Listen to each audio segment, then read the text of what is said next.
Aga selge, aga lähme siis kohe sõna juurde. Suur tänu, Raul, tea tunnistuse eest ja tegelikult ma alustan selle samaga, kus tea võib-olla pooleli jäi või kas ta nüüd pooleli jäi, aga ka sama kirjakohtadega enamasti.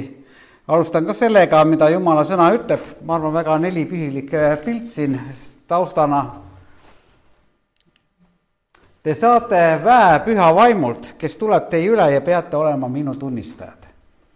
Ka piiskop läkitas kogudustele sama kirjakoha. Ja see võib-olla kirjakoht iseloomustab kõige ilusamini seda nelipühipäeva. Maailm on pidevalt muutumas. Tänasel päeval vaatad, noored on targemad kui vanemad. Interneti olemasolu võimaldab seda, kogu aeg mingid protsessid, kogu aeg mingid muutused, tegelikult on ka halvad asjad. Aga kui Kristus suri ristil ja tingutas 40 päeval siis ennast paljudele tunnistajatele ja hiljem, kui ta taevasse võeti, siis ta tegelikult ka enne seda andis juhtnöörid oma jüngritele. Ja mida nad siis pidid tegema? Nad pidid ootama seda nelipühipäeva, 10 päeva, praadima seal ülemises toas, kus nad olid kartuses ja värinas. Aga siis midagi juhtus. Ka tea seda luges piibli kirja kohta, mis juhtus. Ja tegelikult see oli ajal üks kõige võimsamaid protsesse üldse, võiks öelda. Ja eriti seda meile, paganatele, sest meid nimetati ju paganateks, ainult Iisrael oli see valitud rahvas, aga meil oli võimalus osa saada Abrahami õnnistusest. Ma eelmine kord rääkisin sellest Abrahami õnnistusest, kuidas see meieni on tulnud. See on tulnud meile läbi usu Jeesus Kristusesse. Nii et usk, mis võidab ära kõik takistused teelt, aitab meie unistusi elustada. Jumal tahab seda teoks teha meie elus. Ta tahab näidata oma elavust, ta tahab, et meil oleks kogemus temaga. Jumala sõna ütleb ka väga ilusti, et kes me oleme temas. Ta ütleb, et teie, kes me ennem olime paganad, aga nüüd olete valitud sugu, kuninglik preesterkond, püha rahvas, omandrahvas ja põhjusega, et te kuulutaksite tema kiidetavust, kes teid on kutsunud pimedusest oma imelisse valgusse. Tänu Jumalale. Ja võib-olla mind on ka läkitatud nendesse mustadesse pimedatesse paikades, kus igaüks ei lähe. Eile tegelikult see üritus, mis oli korraldatud, oli Põrgu inglite poolt korraldatud üritus. Ja üks suurem tegelane viimasel kontrollpostis siis ütles tere pastor. Ja dikteeris ka, mida usuakadeemias õpetatakse, mina ei tea seda. Aga siuke huvitav juhtum oli niimoodi, et siuksed... Sest Jumal on teinud mind kuninglikuks preesterkonnaks, valitud rahvaks. Ja üks põhjus, et ma kuulutaksin Jumala kiidetavust. Nelipüha on nüüd kristlik püha, millega mälestatakse siis pühavaimu laskumist apostlitele ja mida peetakse kristlikuks sünnipäevaks maailmapildis. Ja kui maailm see on ju liikuv püha ka. Nii nagu ma ütlesin, siis 40 päeva pärast Jeesuse surma, tema ülestõusmist 40 päeva ja siis on veel 10 päeva, see 50 päeva. Nelipühi venelased ütlevad petisjatiki. Väga õieti öelnud tegelikult 50 päeva, siis kui pühapäev tuli, petisjatiki. Me ütleme nelipühilased, aga semad ütleb petisjatiki, see väga ilus sõna on. Ja... maailmas tuntakse siis seda püha ka, paganatel oli see suviste püha ja tuuakse siis tuppa kask või kased ja ka mõned kirikud teevad seda, toovad kased sisse. Meie toome ju kuuse sisse jõuludel. Ja huvitav Anglikaani kirikus kunagi tehti uuring ja nähti, et seal, kus oli näiteks kuusk, seal oli poole rohkem rahvast kui seal, kus ei olnud kuusk. Ma ei hakka kaske tooma, meil on küllalt juba. Aga selge see, et tegelikult meie tähelepanu ei tohi olla kaskedel ega kuuskedel, vaid tähelepanu peaks olema ikka Jeesus Kristusel kui loojal. Ja meie kummardame loojad, mitte loodud. Me kummardame loojad, kes selle kõike meil on teinud. me oleme tänulikud selles, kus me elame. Nii et looja on loonud meile väga ilusa elu tegelikult. Ainult me tahame ise oma elu elada ja siis me läheme sellest Jumala plaanidest välja ja siis me jälle kiratseme ja nutame ja siis me peame tulema jälle tema plaanidesse. Ja Jumal on selline andeks andja ja õpetaja, nii et tohutult tore võimalus on kogeda Jumalat selles elus. Aga selge see, et meil tuleb kummardada loojat, mitte loodud, see on täpselt nagu maalija teeb ühe maali ja inimesed tulevad, austavad, vaatavad, vau, milline maali, imetlevad seda, aga kui ütled, see on Picasso tehtud, kes see Picasso on? See oleks täpselt samasugune, kui me hakkame loodud looja asemel austama. Aga siis nelipühipäeval me tähistame, me ei mälesta, me tähistame ja seda ka tänasel päeval, kus Jeesus valas oma vaimu välja. Täna me ei pea ütlema neid sõnu, et Jumala pühavaim tule või täida mind. Meil tuleb õppida seda vastu võtta, sest ta on juba saatnud pühavaimu, ta on läkitanud pühavaimu. Ma isegi sõnadega väga palju eksin ja lauludest ka, ma tean, Mirjam võtab palju laule välja isegi nende sõnade pärast, mis me kunagi eelnevalt lauldsime, et tule pühavaim, need ilusad sõnad, aga pühavaim on juba tulnud. Me ei saa, ja sõnades on oma jõud.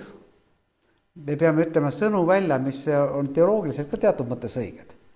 Jumal on juba pühavaimu saatnud ja läkida, me tuleb selle lihtsalt vastu võtta. Ja elada sellega, nautida, olla täidetud. Me võime täida ülevoolavalt, issand. Et ma kogeksin sind rohkem ja rohkem. Ja see ülevoolav vaim toobki esile need keeled, millest keegi aru ei saa, ei mõista, aga me oleme nagu lapsemeelsed, täname Jumalat keeltes ja tunneme, kuidas Jumala vaim ehitab meid üles. Need on need keeled, millest võib-olla nelipühlased väga palju ka praktiseerivad. Kui Jumala püha vaim tuleb inimesse, siis ta toob ka tegelikult selguse ja väe ja patutunnetuse. Sa hakkad kogema, et midagi võib-olla, mis ei ole valesti, võib-olla peaks seda muutma ja sa hakkad kogema Jumalat enda sees. See on üks huvitav protsess, sest sõna ütleb, et see läks juba mööda. See on siis kuskil eemal. Ja kui Jumal hakkab meid vormima, siis ta muudab meid täitsa nagu uueks inimeseks. Inimene võib olla ka usklik nagu pinnapealne ja teada usust, teada Jeesus Kristusest, kõigest seda teada, aga nelipühipäev tahab anda sulle kogemust. Püha vaim tahab anda sulle kogemust. Ja see on täpselt nagu sa võid ujuda näiteks ilusal võib-olla Kariibi meres või kuskile, kus Austraalias, kus korallrahu on, sa võid ujuda seal pinna peale ja mõelda, kui tore päike on, aga sa võid panna prillid ette ja toru ja minna sinna veidike sügavamale ja näha seda korallrahu ja näha neid erinevaid värve. Ja siis sa mõtled, vau, siis sa nagu armud sinna kindlasti ja siis pead õigel ajal välja tulema, et hapnik otsa ei saaks. See on niivõrd lummav. Nii et Jumalas oled sa uus loodu. Täna me ei vaata ristile kui kaotusele. Rist on ju tühi ja haud on tühi. Jeesus Kristus istub täna isa paremal käel. Aga ta on läkitanud oma püha vaimu. Jumala kolmainsuse kolmanda isiku, et me võiksime igaüks kogeda Jumalat. Ja ta ei ole valanud oma vaimu lihtsalt teatud isikutele või kes talle meeldib. Ta on valanud kogu rahva peale, kogu inimkonna peale oma vaimu, kes usub tema Jeesus Kristuse nimesse.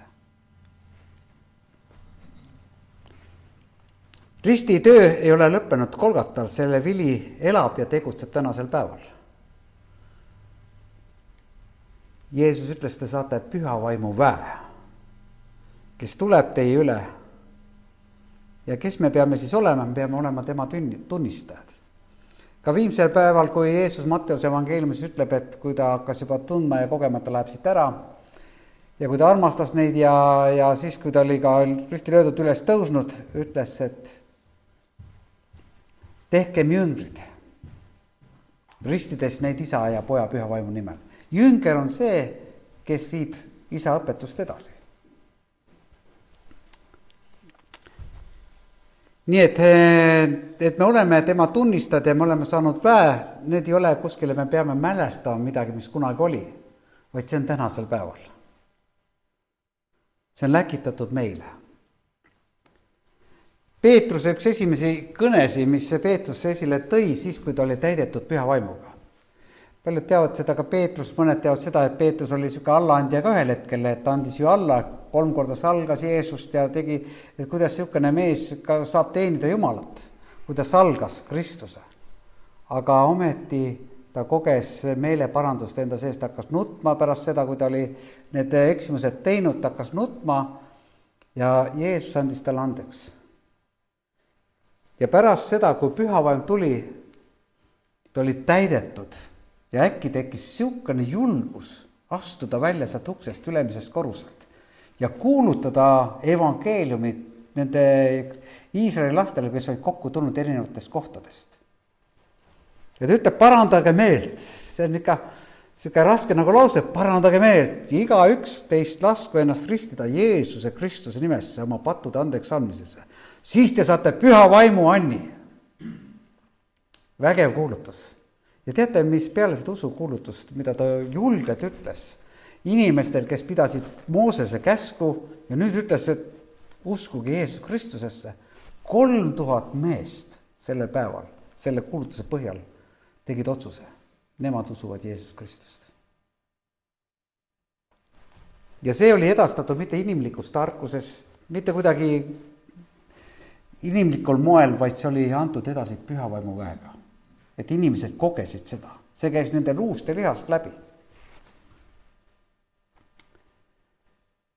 Pühavaimu töö ei sõltu sellest, kui hea inimene sa oled või kui tark sa oled või kui rikas sa oled. See on tõe vaim ja prohvetluse vaim. Kõige suurem prohvetlik sõnum. Inimene saab päästetud usu kaudu Jeesus Kristusesse. See on üks kõige suurem prohvetlik sõnum. Jeesus Kristus annab pääste, aga püha vaim annab ühe üleloomulikult ühe täidetud elu sinusse. Mõtlesin ka siin üks päev kunagi siin Rauliga arutasime seda tänava peal kuulutamist ja Raul rääkis oma kogemustest, kuidas ta käis uksest uksele kuulutamas ja mina mäletan, kuidas ma käisin Raekoja platsis kitarri mängimas oma 3 tuuriga ja laulmas issandale erinevates poeplatsidel ümberringi Tallinnas, kus me käisime piiblikoolis, käisime ka kuulutamas. Siuke möll käis kogu aeg ümber meie. 90-ndatel, kui usk oli, ütleme nõukaajal oli niimoodi, ta otseselt keelatud on, aga otseselt põlati seda uskumust. Ja nüüd, kui 90-ndad tulid, siis nagu kõik see usurahvas, kes oli nagu põranda all, tõusid üles ja välismaalased, kes tollel hetkel ei julgenud seda tulla sisse tooma, siis kõik tulid igalt poolt, uksest ja aknast, Soomest ja Rootsist ja Inglismaalt igalt poolt tulid ja inimesed käisid tänavatelt, suured Estonia üritused, me panime suured telgid, meil oli siin Triinu pubi taga suur telk üleval, kuulutamised käisid. Kuidagi olime tohutu tagarad.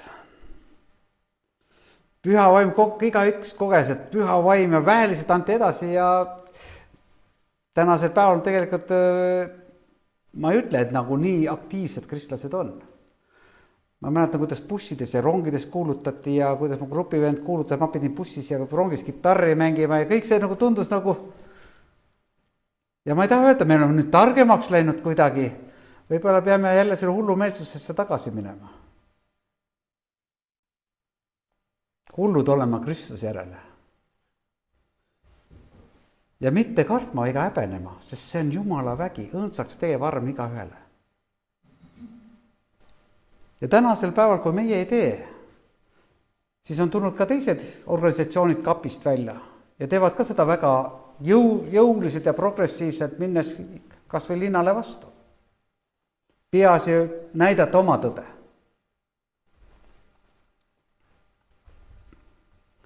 ühes mõttes nagu kahju, et võib-olla kas see on kristlaste selline passiivne olemine, aga ma igal juhul usun see, et see on Jumala riigitöö igatepidi.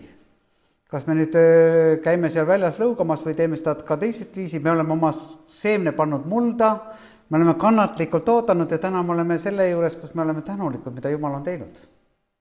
Aga kindlasti me ei saa jääda sellele leivale või ütleme selle pärmitainale kuidagi lesima, nüüd on kõik hästi. Mul on üks hea eesmärk ja unistus, et 10% vähemalt Abja rahvast käiks kirikus. 10% miinimum. Et Abjas võiks vabalt olla üle 150 inimese kogudus. Ja see muudaks selle Abja linna protsessi. Ja seda ei saa inimliku tarkusega teha. Seda saab ainult koostöös Püha Vaimuga, kes on ka meie õpetaja ja meie juhtija. Täna sel päeval, mis maailmas toimub, pole kõik normaalne. Kõik ei ole tõsi.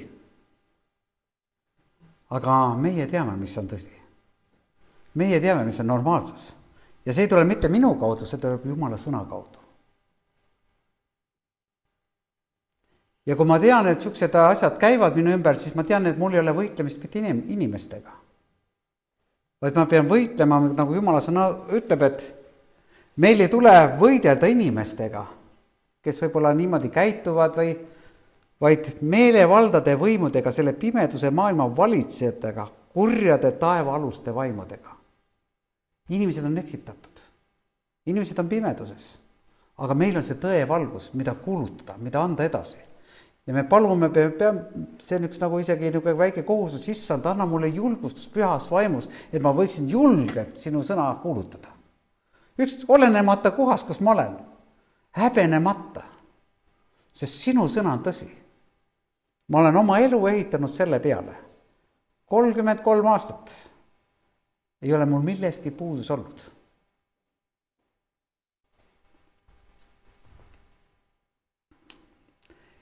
Ja me ei suuda seda kristlikku elu elada oma jõust. Mina ei suuda. Ma vajan, et Püha Vaim juhataks mind ja õpetaks mind siin. Risti löödud Jeesus päästis meid patust ja Püha Vaim annab meile väe elada uut elu Kristuses. 2 versiooni. Üks on see teadmine, et risti löödud Jeesus, jah, ta päästab meid. Aga Püha Vaim annab meile väe elada uut elu selles Jumala rikkuses. Mulle meeldib ka Rauli tunnistus, et jah, me võime ju elada kuidagi, aga mis elu see on? Hea mõte, see on nagu kirst tordil kohe. Me võime elada ka tead kristlik elu ja teadmisega ka, et Jeesus on surnud meie patudest ja elada ilusat elu, rahulikku elu. Aga kui sa tahad kogeda midagi erilist selles elus, kui sa, nagu minu see loosung on, et Jumal ei taha meile head, vaid parimat, siis sa suketud sinna parimasse. Taotled seda parimat. Nii et 4 pühipäev siis muutis jüngritega elu ka täielikult tegelikult. Need inimesed, kes kartsid seal ülemises toas, astusid välja Püha Vaimu väes. Imed hakkasid sündima nende ümber. Haigete peale nad panesid käed ja haiged said terveks. Nad ütlesid Jeesuse Kristuse nimel haigus tagane ja haigus taganes. Äkki nad kogesid seesama Jeesus, kuidas ta näitas, seesama Jeesus elab nende sees läbi Püha Vaimu ja teeb neid sama tegusid. Esimene ime, kui Peetrus ja Johannes pühakojas olid, kus üks jalutu mees oli. Ja kes näotas nende otsa, et saab äkki raha nende käest. Aga Peetrus ütles, kulda hõbedat mul ei ole. Aga Jeesuse Kristuse nimel ma ütlen, tõuse ja kõnni. Ja kohe kargas see püsti. Pimedad seal nägijaks, isegi läksid asjad nii kaugel, kus Peetruse vari, inimesed panid sinna, vaatasid päikest, kus see vari langeb, kus Peetruse vari langeb, panid need, ütleme, haiged inimesed sinna ritta ja kui see Peetruse vari sealt mööda läks, inimesed tervenesid. Ja seda räägib Jumala sõna. Ja mina usun, Jumala sõna ei valeta. Ja need imed ja väed, need kõik on antud tegelikult meie kätte. Kui näed haiget, siis mida Jumala sõna ütleb, palu tema pärast, et ta saaks terveks. Ma kutsun parem pastori, mina ei ole nii püha ja me hakkame iseendi peale vaatama. Aga me peame vaatama Jumala peale. Jumal, kes on armuline, alastaja, kelle kaudu me võime saada julgustust, usukinnitust. Kui vaadata jüngrite peale, tegelikult üks jünger 12, ütleme, Juudas muidugi poos üles, aga Juudase asemel valiti Mattias ja kõigist nendest 12 jüngrist ainult üks elas loomulikku surma, Johannes. Teised kõik surid märtrisurma. Samuti Peetrus, kes algul taganes, aga lõpus oli ta valmis surema ja ta ütles, ma pole vääriline surema nii nagu Jeesus suri ja siis tema riskeerati teistpidi. Aga kõik nad surid, kas mõõgaga raiutud pooleks või mida iganes, kõik surid märtrisurma. Aga nad olid rõõmsad selles suhtes, et nad võisid kannatada Kristuse pärast. Ja nemad vaatasid hoopis natuke tulevikku.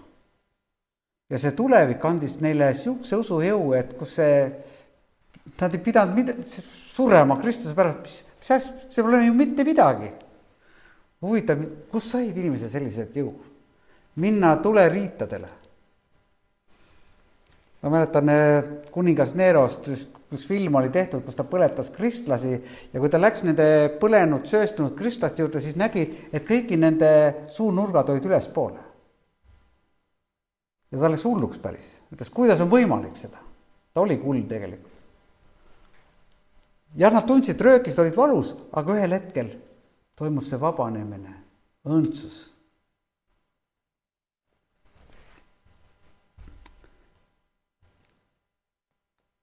Ja kui me näeme Peetrusi alistunud isegi võimudele, kui keelati kuulutamas Jumala sõna, siis ütles, kelle sõna tuleb rohkem kuulata, kas inimeste või Jumala. Ja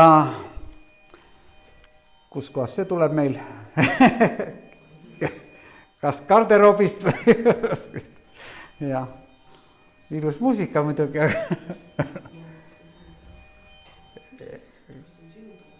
Olga oma või? Ramos saab äkki võtta. Ei ole midagi. Ja, ei ole midagi. Ja ausalt öeldes see sama püha vaim tegutseb nii eile, täna kui homme. Oligi, Jumal ei ole muutnud ennast. Jeesus Kristus on samuti sama eile, täna ja igavesti. Täpselt samuti on püha vaim, ta ei ole muutnud ennast. Ta on ikka see tõe vaim. Ta on ikka see patu tunnetamise osa meie sees, kes toob meeleparanduse meie sisse. Ta ei ole ennast muutud. Ja tema tõotused jätkuvad ikkagi. Nad jätkuvad edasi, nad ei ole nagu kehtetud ühel hetkel, et nüüd on ta kehtetu. Ei, nad kehtivad edasi.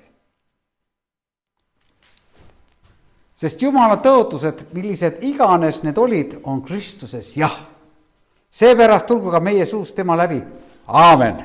Jumalale kiituseks. Hästi ilusti kirjutatud. Paulus oli tore kirjamees, ta vahvasti kogu aeg kirjutab. Jumala tõotused, mis iganes need olid, on Kristuses. Jah. Ja seepärast tulgu ka meie suust tema läbi. Aamen. Aamen. Tänu Jumalale. Nii et püha vaim ei ole mõeldud siis vähestele välja valitutele, vaid see on välja valitud kogu Jumala rahvale. See tuleb lihtsalt vastu võtta. Ta on tulnud sinusse, aga paluda Jumal, et see üleloomulik elu hakkaks minu sees toimima. Jumal annab oma lastele ju kõike head. Ta ei taha, et tema lapsed elaksid kuidagi tühjalt või jõutult, vaid ta tahab, et tema lapsed oleksid alati täidetud tema ligioluga, tema rahuga, tema rõõmuga, nii nagu siin rääkisime rõõmust juba.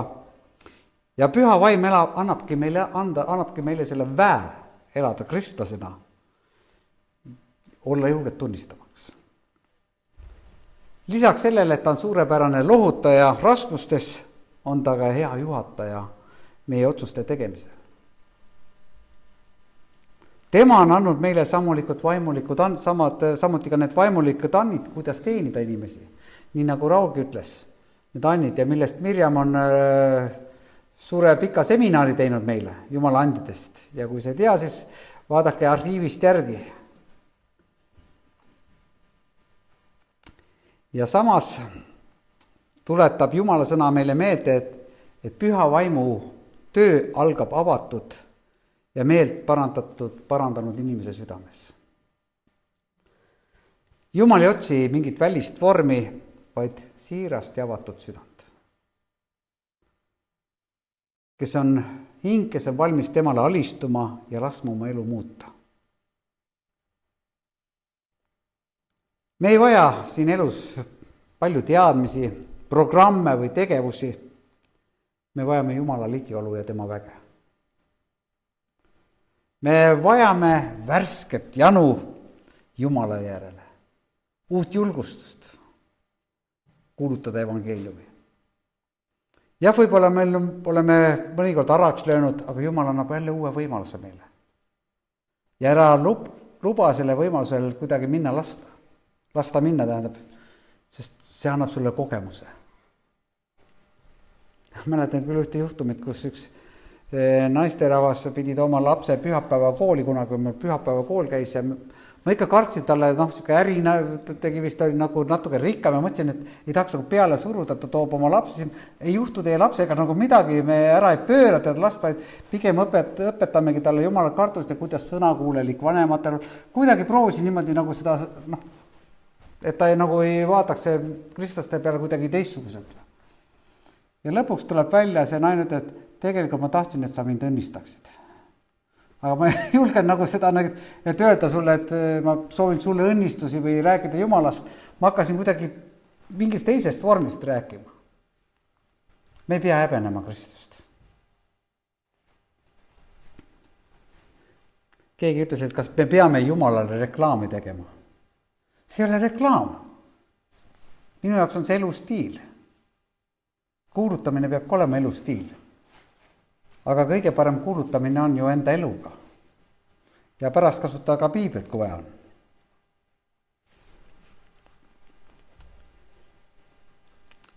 Nii et ärge, armsad, lõpetagem otsimist ja palvetamist. Kui süda on avatud, võib Jumal puudutada inimest igal ajal.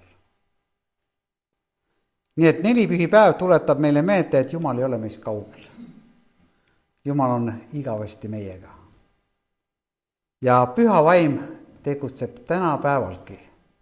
See ei ole seal 2000 aastane lugu ja kui too hetk valas, siis jüngrid said käinud ja ülejäänud, siis me peame õppima lihtsalt nendest jüngritest ja elama pimeduses. Ei, me kõik saame osa sellest.